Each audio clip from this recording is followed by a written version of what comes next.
We're back to the Middle East, and she served 8 months in prison for slapping an IDF officer outside her West Bank home. Well, now she's being honored by Spanish soccer giant Real Madrid. Palestinian activist Ahmed Tamimi and her father were hosted by the European champions in Madrid. She was greeted by one of the team's former players and presented with a personalized jersey. A spokesperson for Israel's foreign ministry tweeted about the meeting, saying the prestigious soccer club of Real Madrid embraces a terrorist inciting hatred and violence. Shameful. All right, for more, let's bring in counterterrorism expert and advisor Gadi Adelman. Gadi, what do you think of this gesture by Real Madrid? Evening, Michelle. Thank you for having me. You know, this exactly what he wrote in his tweet. This is taking this child and making her an icon. The fact that organizations and groups and Western countries are making her like a star and honoring her is doing nothing more than going to embolden others to follow in her footsteps. What is she famous for?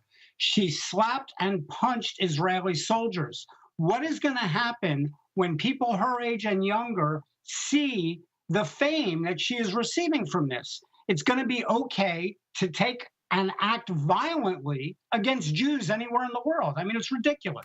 Well, Gadi, I hear your point that it encourages violence and confrontational behavior, which is ultimately dangerous for all involved. But this is a political debate, and those on the other side of the debate say that it celebrates her for her resistance, standing up for what she believes in, regardless of where the facts may lie on this.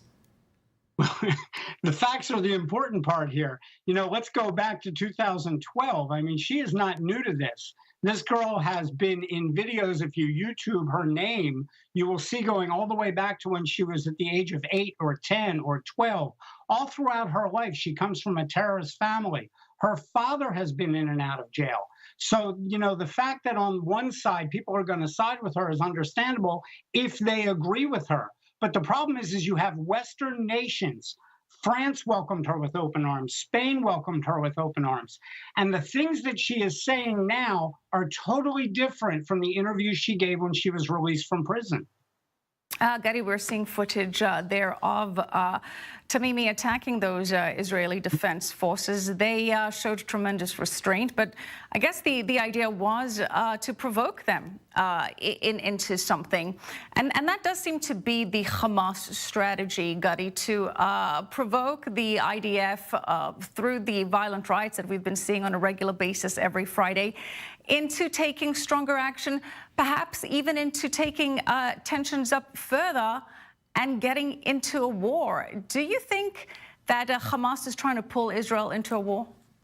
I don't think right now Hamas wants to go to war. I don't think that they're ready to go to war. In the near future, possibly. How long? Anybody's best guess. But right now, at this particular time, they are still rebuilding from the previous war. So, you know, this is what happens every time Israel reaches a ceasefire or a so-called ceasefire with Hamas. All it does is it gives them time to rebuild. But the people that they have on the ground, like Tamimi, that's a perfect example of what they're doing. And, you know, you talk about her just inciting and trying to make the soldiers angry. Her nickname in Israel is Shirley Temper because of the temper that this child has and the way she gets in the soldiers' faces and screams at them and punches them and kicks them. I wouldn't say that that's a perfect example of what Hamas is doing because she is, unlike many of the violent Hamas rioters, unarmed in that incident. They're mostly hurling Molotov cocktails and explosives and sometimes live ammunition at Israeli forces guarding the border. So I would disagree with that comparison. But, Gadi, the U.S. has cut aid to the Palestinian Authority. Mostly one of the reasons was because it was financing terrorism through the Pay for Slay program. As you know, the Palestinian Authority giving funds to the terrorist or to the families of the terrorists. The more they kill, the more they get paid.